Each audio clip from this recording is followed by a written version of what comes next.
जय संशक्ति। ओम समानो मंत्र समिति समानी समानं मनः सचित्तमेषां समानं मंत्रम् अभिमन्त्रयेवः समानेन वो हविषा जुहोमि। सबके विचार समान हो, चित्त मन से सब एक हो, ज्ञान सबको समान देता हूँ, समान सबका सत्कार हो। हम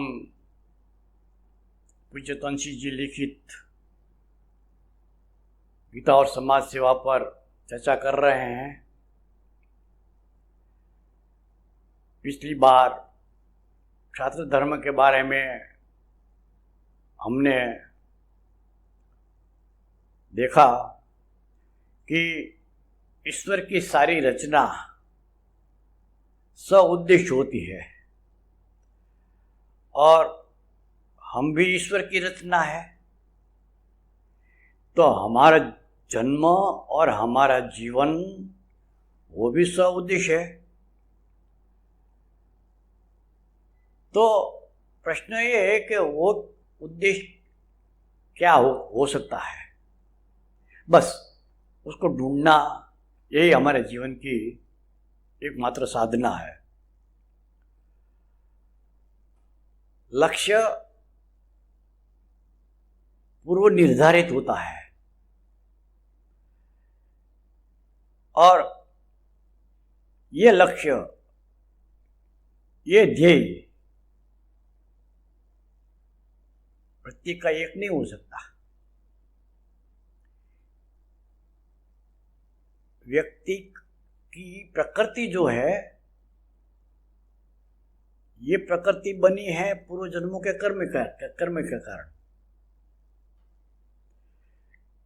तो उस प्रकृति के अनुसार उसका ध्येय बनेगा। तो जो प्रकृति की बात जब आई तो हम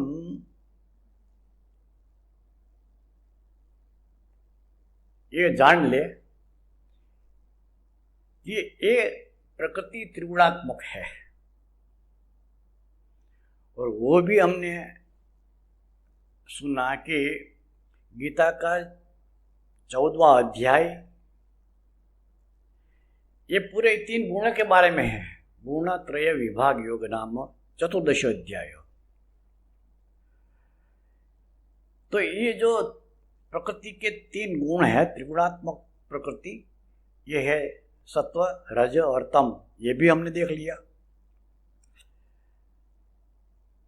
तो पूज्य तुलसी जी ने जो एक समीकरण बनाया था, एक इक्वेशन, कि रजोगुण के साथ सत्वगुण मिल जाए तो वो क्षत्रिय बनेगा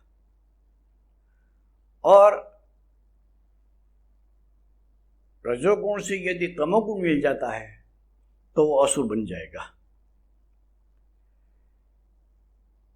तो ये बात हमने संक्षिप्त में देख ली। अब दूसरी ये बात है कि ये सृष्टि द्वंद्वात्मक है। द्वंद्व मतलब एक युगल जो परस्पर विरोधी होता है। जय पराजय, सुख दुख, ज्ञान अज्ञान, प्रकाश अंधकार। तो ये सारे द्वंद्व और इन दोनों के बीच लगातार संघर्ष चलता रहता है आदिकाल से। जब से सृष्टि का सर्जन हुआ उस समय से ये दोनों, प्रकाश है तो अंधकार है, ज्ञान है तो अज्ञान है, देवी तत्व है तो आसुरी तत्व है, जय है तो पराजय है, सुख है तो दुख है, सब इस तरह के जो द्वंद्व है ये संघर्ष सनातन के है। मगर ये जो संघर्ष है वो हमारा भारतीय दर्शन के अनुसार वो कहीं अलग है कुछ, और जो पश्चिम की विचारधारा है संघर्ष को तो वे भी मानते हैं, पर उनका जो दृष्टिकोण है, उनका जो दर्शन है वो बिल्कुल भिन्न है।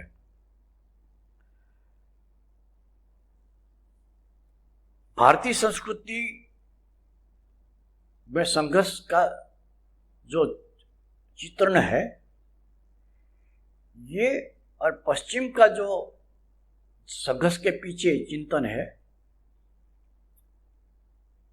उसमें फर्क ये है कि पश्चिम का संघर्ष वो पेट भरने तक है। वैसे मानवीयतर पशु पक्षियों में भी संघर्ष जो होता है वो है पेट भरने का ही। पश्चिम में भी, पश्चिम की विचारधारा में भी पेट भरने के लिए संघर्ष तो है, उसके साथ उसमें सत्ता प्राप्ति का, पद प्राप्ति का, प्रतिष्ठा प्राप्त करने का, ये भी उद्देश्य रहता है संघर्ष के पीछे।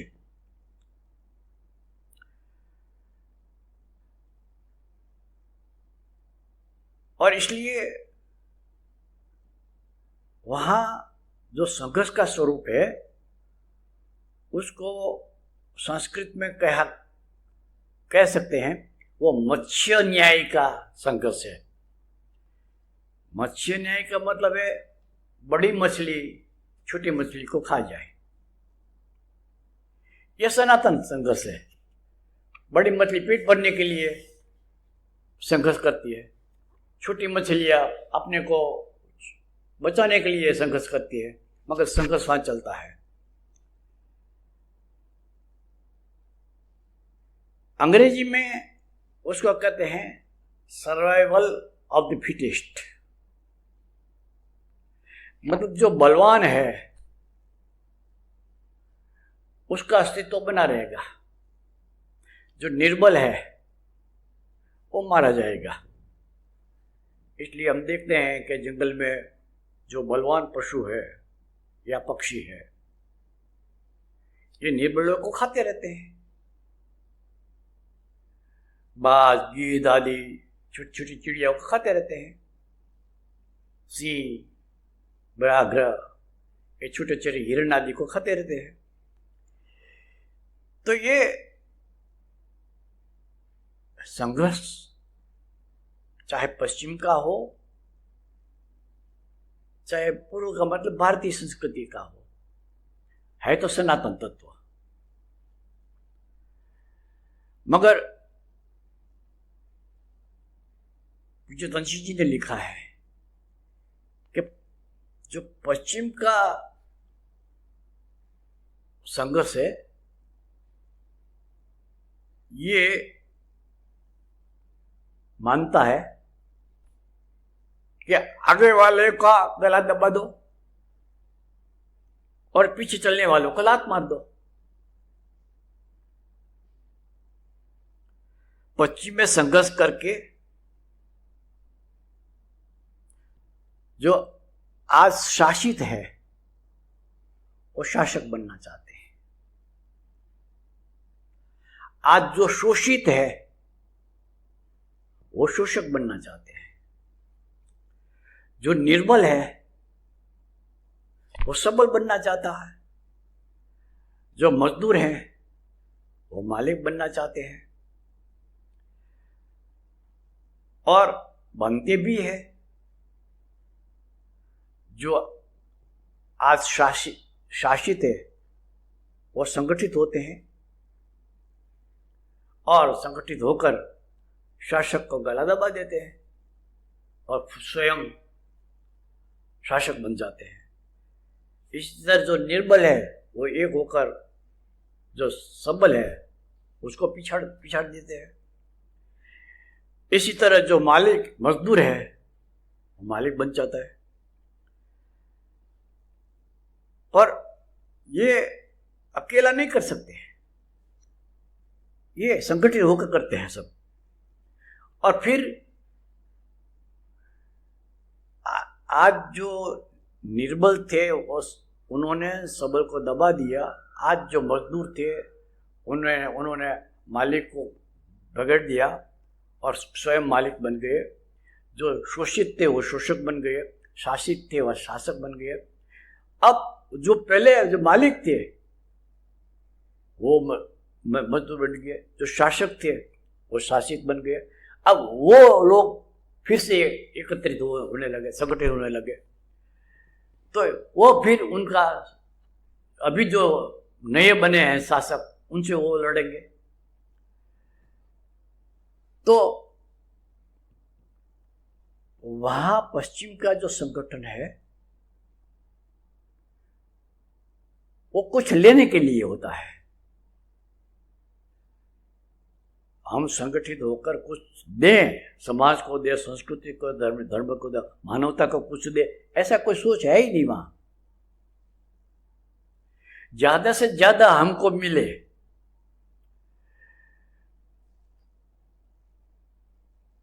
उनके संगठन में कोई अच्छाई की बात ही नहीं है। और इतिहास सिद्ध करता है कि पश्चिम का क्रांतिकारी संगठन,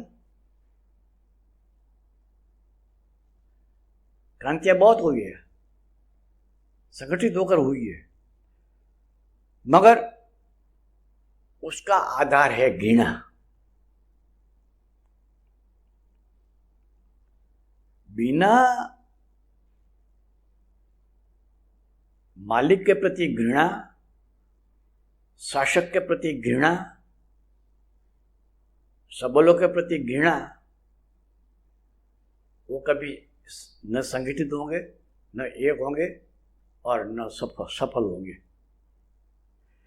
तो इनका जो संगठन है, संगठन करना है, तो पहला तो उनके दिमाग में, दिल दिमाग में ठूस ठूस के घृणा भर दो।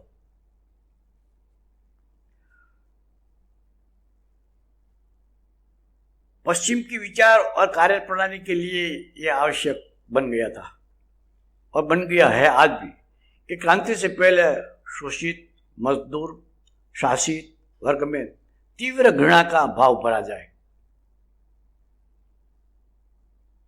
अर्थात वह तमोगुण, वहां तमोगुण काम करता है। घृणा स्वयं एक तमोगुण का तमोगुण है। तो कुछ करना है वो रजोगुण है। शासक को मारना है, शोषित को हटाना है, मालिक को बगड़ देना है, वो इच्छा और किया है, वो रजोगुण तो है। मगर ये कुछ लेने के लिए, प्राप्त करने के लिए, और उसमें दूसरे का कल्याण की कोई बात ही नहीं, मतलब वो तमोगुण है। और ये क्रम चलता रहता है।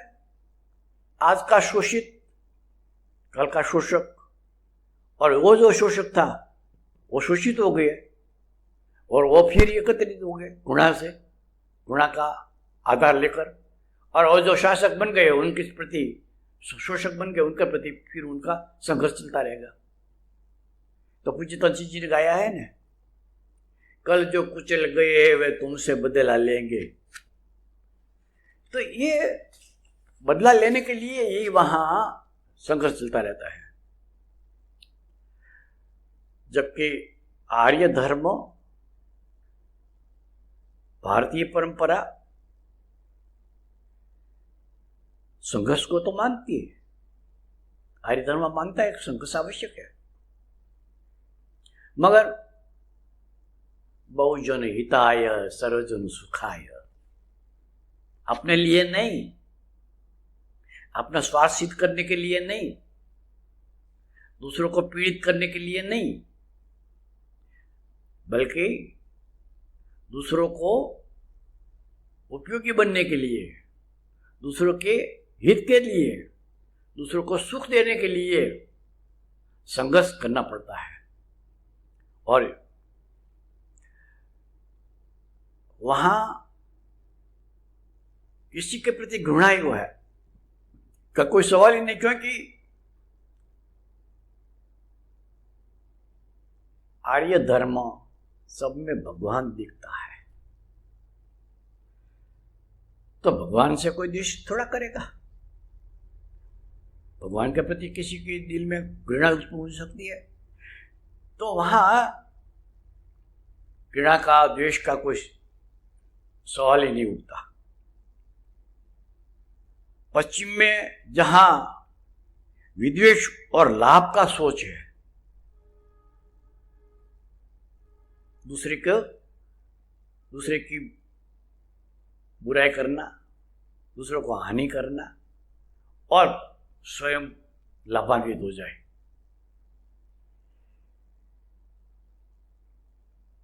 कहो कि वो रजोगुण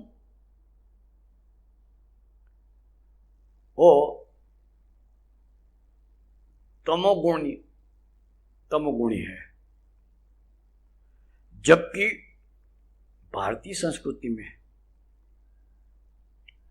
आर्य धर्म में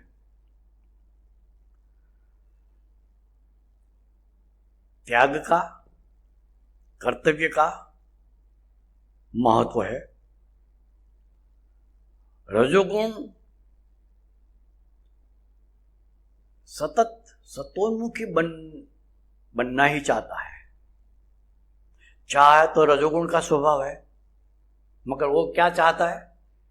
सतोन्मुखी बने, मतलब धर्म, न्याय, नीति, धर्म, मानवता का कल्याण। और आदिकाल से देखा जाए, इतिहास में देख लो, धर्मशास्त्रों में देख लो, कि ये काम क्षत्रियों ने जैसे ठेका लिया हो, और कोई नहीं करेगा, हम तो करेंगे। तो आर्य धर्म का पालन आदिकाल से क्षत्रिय करता आया है, और वो पालन का मतलब क्या होता है? गीता में 4थे अध्याय में श्री कृष्ण भगवान ने जो बताया वही, परित्राणाय साधुना। जो अच्छा कार्य है, अच्छा विचार है, अच्छे लोग है, उनकी तो रक्षा करना, और उनके लिए जो बाधारूप बनते हैं, जो हानिकारक है, जो विष तत्व है, जो आसुरी तत्व है, तो विनाशाय च दुष्कृता, ऐसे खराब लोगों का, खराब कार्यों को विनाश करना। तो ये क्षत्रिय का काम आदिकाल से चला आया है। क्षत्रिय वृत्ति अर्थात सतोन्मुखी रजोगुण के बिना ब्राह्मण अर्थात सत्वगुण रह ही नहीं सकता।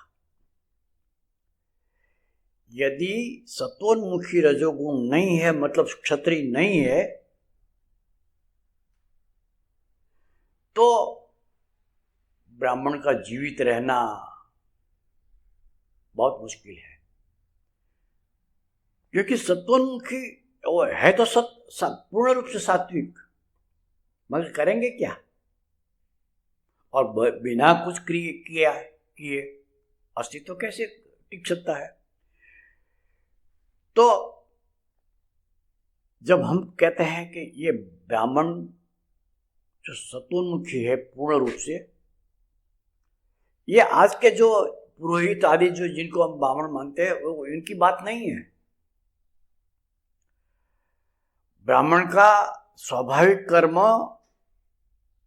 गीता के 18 अध्याय के 42वें श्लोक में देख लो, उसमें बहुत स्पष्ट लिखा है कि ब्राह्मण कौन है? जो शम, मतलब जो शांत है, जिसका मन, वैसे मन तो चंचल होता है, मगर ब्राह्मणों का मन शम हो जाता है, मतलब शांत हो जाता है। फिर उनमें दम होता है, मतलब इंद्रियों का जो विषयोन्मुखी स्वभाव है, उसको उन इंद्रियों का दमन करता है, उनको रोकना है, उनको अपनी इच्छा अनुसार भागने नहीं देना है। फिर है ब्राह्मण का गुण तप, मतलब अच्छे कार्य करने के लिए जो भी कष्ट आए उनको सहर्ष झेलना। फिर है शौच, मतलब भीतर से शुद्ध पवित्र, बाहर से शुद्ध। तो ये पवित्रता, ये शुद्धि, ये ब्राह्मण का गुण है। फिर है ज्ञान, फिर है आर्जव, मतलब सरल। वो ब्राह्मण जो होता है कपट नहीं कर सकता, जो बाहरी है वो भीतरी है। बाहर और भीतरी उनका एक ही स्वभाव होता है। और ऐसे ब्राह्मण जिसकी परिभाषा शास्त्रों में लिखी है कि ब्रह्म जानाति नयति च इति ब्राह्मण, जो ब्रह्म तत्व को जानता है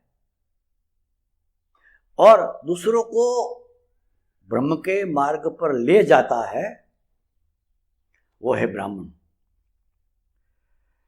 उस तत्व की ओर तो योगीराज श्री अरविंद पूज्य तंसी जी ने उसका उदाहरण दिया है।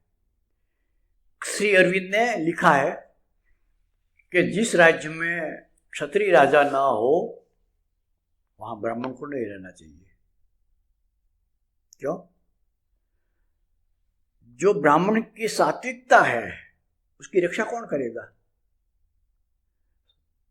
सत्वोन्मुखी रजोगुणी, और मतलब क्षत्रिय, और क्षत्रिय है ही नहीं तो ब्राह्मण क्या करेगा बेचारा। इसलिए क्षत्रिय के हाथ में शासन होना आवश्यक है। तो आप कहेंगे हाँ हम क्षत्रिय है ना, हमारे हाथ में शासन होना चाहिए, मगर नहीं। जिनका जीवन क्षतात किलत्रायते, दूसरों के कष्ट काटने के लिए, दूसरों को सुख देने के लिए, दूसरों की हित करने के लिए पूरा जीवन जिनका समर्पित है वो क्षत्रिय। तंसी जी ने जो परिभाषा दी है कि विष तत्व का नाश और अमृत तत्व का ये रक्षा जो करे वो क्षत्रिय। तो दूसरे शब्दों में कहा जाए तो सत्वोन्मुखी रजोगुण को सबल बनाना मतलब क्षात्र धर्म का पुनरुत्थान, ये है क्षात्र धर्म। और क्योंकि हमारे पूर्व जन्म के फल स्वरूप ईश्वर ने हमको क्षत्रिय कुल में जन्म दिया है, तो हमारा परम कर्तव्य बन जाता है, एकमात्र कर्तव्य बन जाएगा कि हम सत्वोन्मुखी बने रहे। रजोगुण तो पड़ा है मगर वो सत्वोन्मुखी बने रहे तो हम सच्चे अर्थ में क्षत्रिय बनेंगे।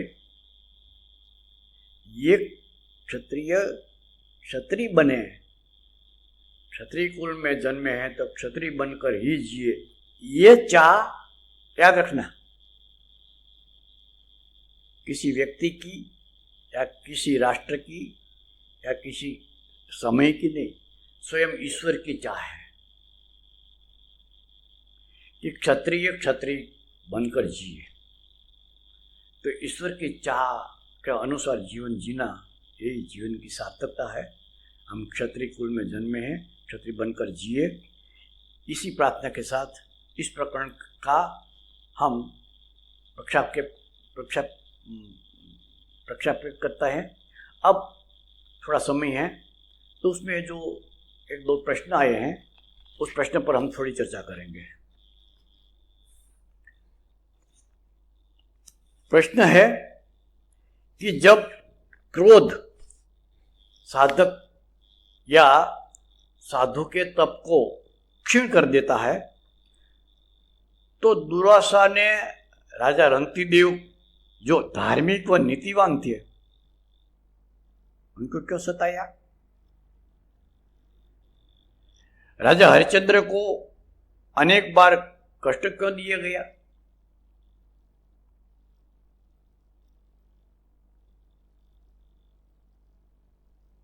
सही बात है कि क्रोध तप को क्षीण कर देता है, अतः साधुओं को तपस्वियों को क्रोध नहीं करना चाहिए। मगर शास्त्रों में विशेष करके पुराणों में ऐसी बहुत कथाएं आती है जहां दुर्वासा जैसे महान तपस्वियों ने बार बार क्रोध किया है, श्राप दिए हैं। तो इस क्रोध के बारे में दो तीन बात समझ लें।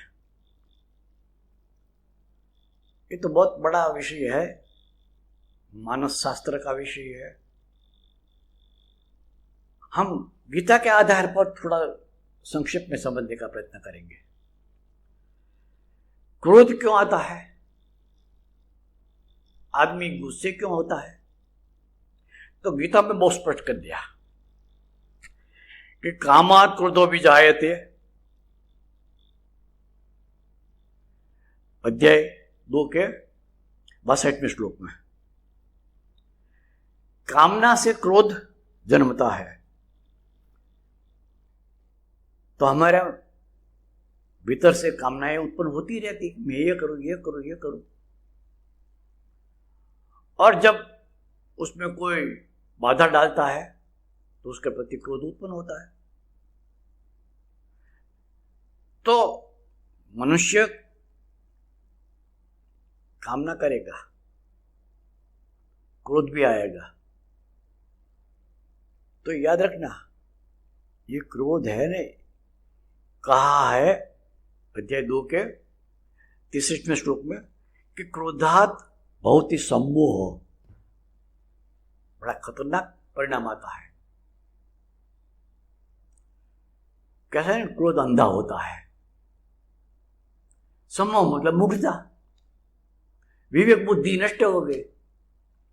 ये कौन सामने बैठा है, उसके साथ कैसा व्यवहार करना चाहिए, ये क्रोधी आदमी नहीं समझ सकता। वो मूढ़ बन जाता है। तो इसलिए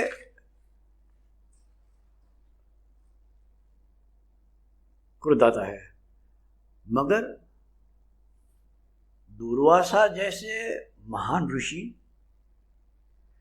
दुर्वासा का अर्थ जानते हैं आप?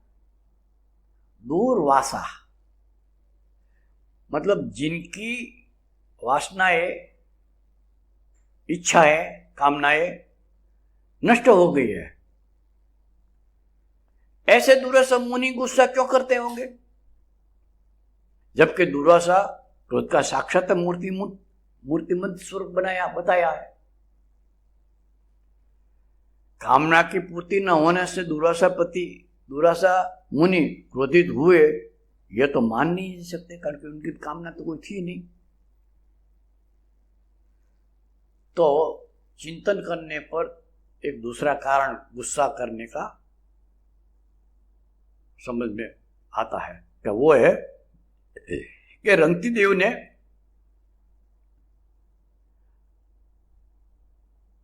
परिवार साथ सब भूखे थे, थोड़ा खाना मिला था, खाने की तैयारी कर रहे थे। एक भूखा आदमी आया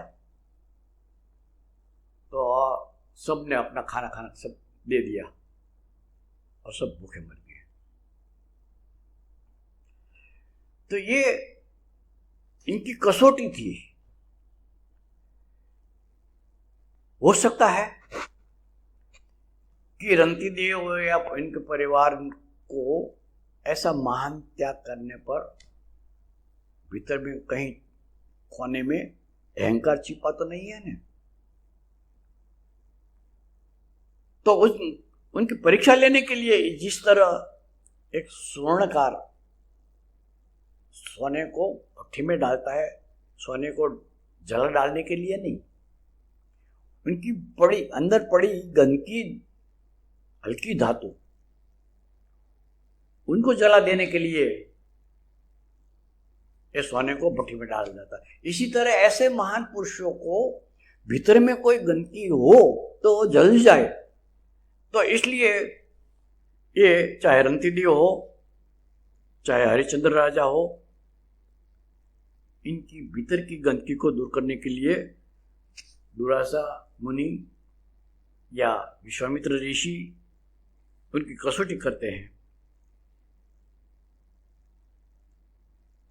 दिखाव में वो गुस्सा है, मगर उनका ये गुस्सा जो क्रोधा बहुत ही सम्मोह कहा ना गीता में, ऐसा ही गुस्सा नहीं है। पूरी सभान अवस्था में होश में गुस्सा होता है उनका। एक बार तंसी जी के मुंह से मैंने सुना है, आप में से किसी ने सुना होगा। पूज्य तंसी जी ने कहा कि तंसी जी भी गुस्सा करते थे, क्रोधित होते थे, मगर उन्होंने कहा कि जब मैं गुस्सा करता हूं ना, तो मैं जानता हूं मैं गुस्सा कर रहा हूं। ऐसा कभी हो सकता है? जो जानकर सभान अवस्था में पूरे होश में कोई गुस्सा कर सकता है? प्रयत्न करना, देखना कभी प्रयत्न करो कि अब मैं गुस्से होता हूं, अब मैं क्रोध करता हूं। बहुत मुश्किल, मगर ऐसे महात्मा लोग कर सकते हैं। तो ये दूसरी एक बात कि हमको लगता है कि ऐसे महात्मा लोग रणतीदेव या हरिश्चंद्र जैसे महान त्यागी सत्यवादियों को बहुत उन्होंने कष्ट दिया, मगर आपने कहीं पढ़ा, कभी देखा कि वे उन कष्टों से रोने लगे थे? आपने अपने व्रत से कभी विचलित हुए थे? ऐसा कभी आपने देखा? ऐसे महान लोगों के कष्टों को हमको पीड़ा होती है। हरिश्चंद्र ने कैसा दुख झेला, रणतीदेव कितने दुखी हुए, वो महात्मा कितने दुखी हुए। ये तो हमारा सोच है, हमारे दिल में पीड़ा होती है, होनी चाहिए। ऐसा नहीं है कि भी हम खुश हो, मगर उनके दिल में कभी वो कष्ट नहीं हुआ है, वो रोना नहीं लगा है, वो ने कोई कभी शिकायत नहीं की है। वो तो अपने कर्तव्य के राह पर चलते गए हैं। सेकंड में गाया है तंसी जी ने, चाहे हंस के रो चलो या रोते चलो, मगर चलो, तो वो तो चले। तो ये हमारा भी कर्तव्य है कि कोई कष्ट आए तो हम समझ लेना कि हमारे लिए शुद्धिकरण की एक प्रक्रिया है। पहले भी एक बार उदाहरण दिया था कि पूज्य नारायण सिंह जी इतने बीमार रहते थे, मगर उन्होंने कभी दवाई नहीं ली और कभी उनसे कष्ट नहीं पाया। वो तो कहते थे ये शुद्धिकरण है, ये जितना भुगतना है ना मैं भुगत लो, इतना कम हो जाएगा। तो उनके लिए कष्ट एक वरदान होता है, कष्ट उनके लिए एक शुद्धिकरण की प्रक्रिया होती है। इसलिए वे आराम से सहर्ष ऐसे कष्ट सहन कर लेते हैं। तो ऐसे लोग इतिहास में अमर बन गए हैं।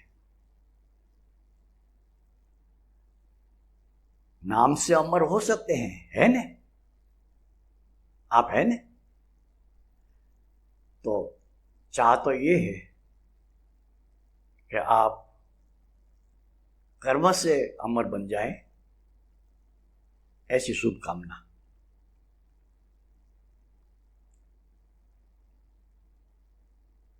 अब एक दूसरा प्रश्न है, बहुत संक्षिप्त में उसका उत्तर देने की, कि ब्रह्मा व शिव जी त्रिकालदर्शी होते हुए भी तथा परिणाम जानते हुए भी हिरण्यकशिपु, रावण आदि को मन चाहे वरदान क्यों दिया?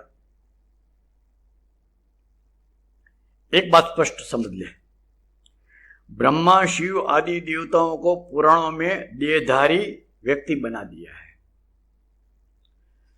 वो पुरुष थे तो उनको स्त्री चाहिए, बच्चे होने चाहिए। तो ये पुराणों की जो बात है, पुराणों में जो देवता लोग हैं उनकी बात अलग है। वेदों में वेद देवताओं का ब्रह्मा विष्णु सब शब्द है, मगर वो पुराणों के देवताओं से अलग चीज है। वहां वो देहधारी व्यक्ति नहीं है, वो तो अपने काम से उनका नाम लिया गया कि ये सर्जन का काम करता है तो ब्रह्मा, कल्याण का काम करते हो तो शिव, पालन पोषण रक्षण का काम करते हैं तो विष्णु। तो ये नाम गुणवाचक है, व्यक्तिवाचक नाम है नहीं है। जो गुण जो कर्म, ऐसे उनका नाम।